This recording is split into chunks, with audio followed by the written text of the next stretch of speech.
I've had several teachers reach out with a similar frustration.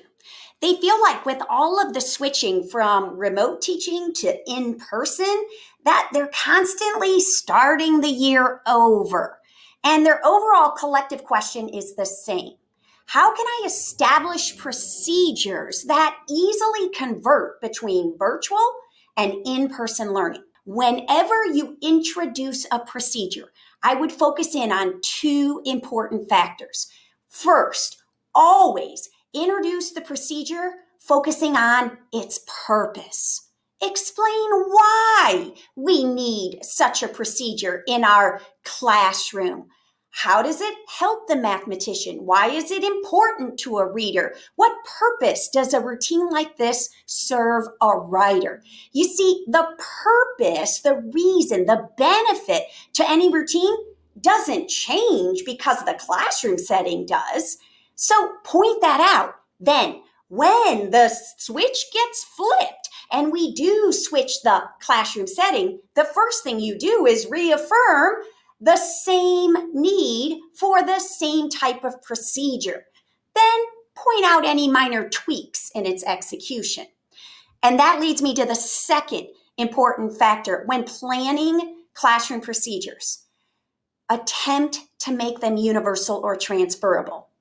What I mean by this is that make the virtual procedure as similar to the in-person physical building classroom environment procedure as possible. The less changing of those procedures, the easier it is for you and for your students. The faster you can get going with instruction again.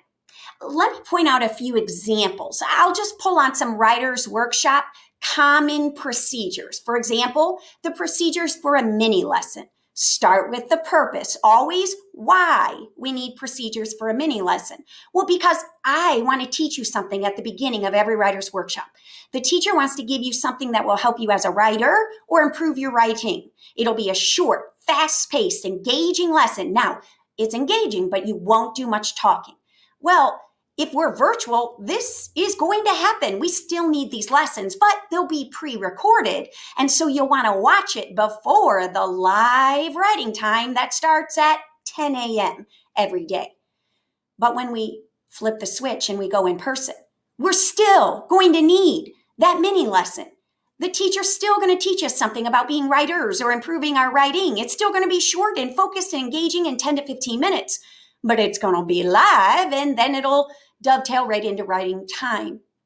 See that connection?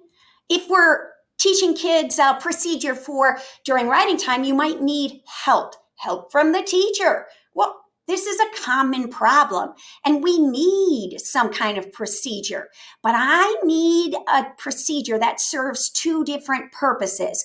You communicate to me you need help, but you don't just sit there and wait for it. No, you continue to work. Now, if we were virtual, we would use a virtual help tent with while you wait virtual tasks. And if we were in person, I would reaffirm the same thing. And I would say use your paper-based help tent and execute the while you wait tasks the same way. Do you see how the procedure has minor tweaks? The goal is transferability. We want to be able to have minor adjustments. The purpose doesn't change, just minor tweaks in the procedure. Let's do one more. We're going to conference with our writers, whether it's virtual workshops or in person. What's the purpose of a conference? Well, because I want to meet with you. I want to have short conversations. I want to check in.